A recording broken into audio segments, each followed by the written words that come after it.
Hi everyone. As far as my concern to say, I am going to teach you biology. Biology में हम लोग nutrition chapter में के अगले step के बारे में पढ़ेंगे। हम लोग पढ़े थे दो प्रकार के इस जगत में जीव होते हैं, इस ब्रह्मांड में। एक स्वपोषी होते हैं और एक परपोषी। तो इसमें हम लोग परपोषी के दो टाइप्स के बारे में पढ़ेंगे कि परपोषी अपना जीवन निर्वाह, अपना भोजन कैसे करते हैं। आइए हम लोग देखते हैं। इसके पहले कुछ हम लोग ऑब्जेक्टिव क्वेश्चन को देखेंगे, और ऑब्जेक्टिव क्वेश्चन में हमारा इम्पोर्टेंट क्वेश्चन जो है इसमें शामिल किया गया है, जो आपके मैट्रिक, इंटर तथा विभिन्न तरह के एसएससी, रेलवे, बैंक जो कॉम्पिटिटिव एग्जाम्स होते हैं उनके लिए भी ये काफ़ी महत्वपूर्ण है। तो आइए हम लोग, हमारा फर्स्ट क्वेश्चन है, श्वसन की क्रिया में खाद्य पदार्थ का होता है। श्वसन क्रिया में खाद्य पदार्थ का होता है मतलब क्या होता है? श्वसन प्रक्रिया जब हमारे अंदर होती है तो उसमें जो भोजन होता है, उसमें जो खाद्य पदार्थ होता है, जो कुछ भी हम खाते हैं उनका क्या होता है? उनका विघटन होता है। क्या होता है? विघटन, खंडन होता है। इसके बाद है सांस लेने और छोड़ने की क्रिया को कहते हैं। हम लोग सांस लेते और छोड़ते हैं, इस क्रिया को हम लोग श्वासोच्छ्वास कहते हैं। इसके बाद नेक्स्ट क्वेश्चन है, पौधों में गैसों का आदान प्रदान होता है। पौधों में गैसों का आदान प्रदान होता है, यानी कहाँ होता है, किसके द्वारा होता है? तो रंध्रों के द्वारा होता है। पौधों में महीन महीन जो रंध्र होते हैं, उसी के वजह से उसमें वायु का आदान प्रदान होता है। इसके बाद है श्वसन एक क्रिया है। श्वसन एक क्रिया है मतलब कैसी क्रिया है? तो अपचयी क्रिया है, अपचयी। इसके बाद है श्वसन प्रक्रिया में ग्लूकोज का होता है। श्वसन प्रक्रिया में जो प्रोसेस है उसमें ग्लूकोज का क्या होता है? ऑक्सीकरण होता है। क्या होता है? ऑक्सीकरण। इसके बाद है केंचुआ जंतु है।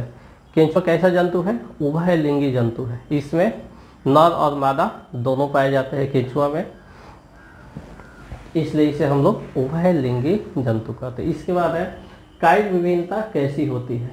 कायिक विभिन्नता उपार्जित होती है। कैसी होती है? उपार्जित होती है। तो इस प्रकार से हमारा ऑब्जेक्टिव क्वेश्चन रहा।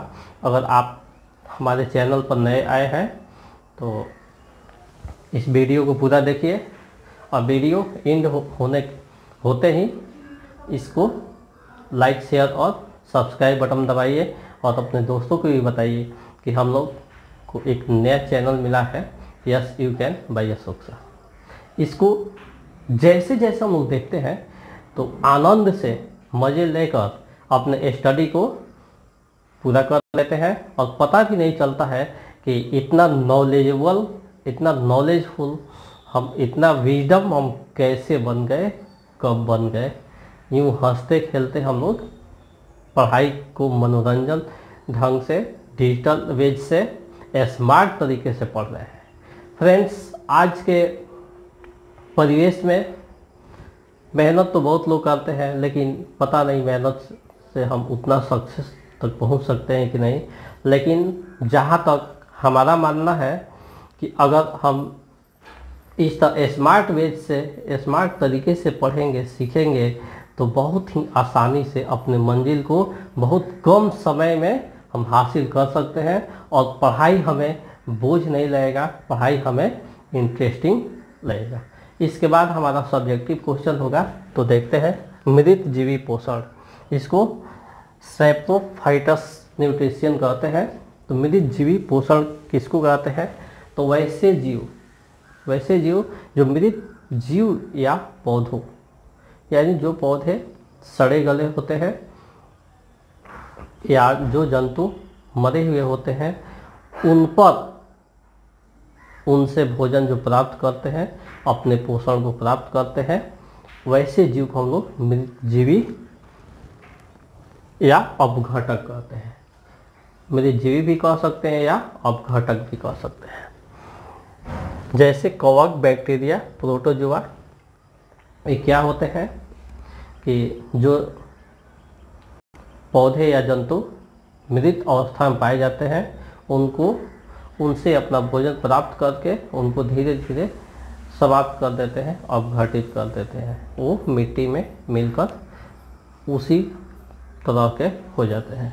तो वैसे जीव को हम लोग अपघटक या मृत जीवी कहते हैं तथा ऐसे पोषण को मृत जीवी पोषण कहते हैं। अब इसके बाद हम लोग देखेंगे परजीवी, पैरासाइट। परजीवी किसे कहते हैं? ऐसे जीव जंतु जो अपना भोजन किसी दूसरे जीव के शरीर पर रहकर या उसके संपर्क में रहकर प्राप्त करते हैं, उन्हें हम लोग परजीवी कहते हैं। इसके बाद हम लोग देखेंगे कि ऐसे जीव जो किसी दूसरे जीव के शरीर पर या शरीर में रहकर भोजन प्राप्त करते हैं, उन्हें हम परपोषी भी कहते हैं, परजीवी भी कहते हैं, परपोषी कहते हैं। तथा उस जीव को पोषी या होस्ट कहते हैं। उस जीव को, किस जीव को? जिस जीव से अपना वो भोजन प्राप्त करते हैं।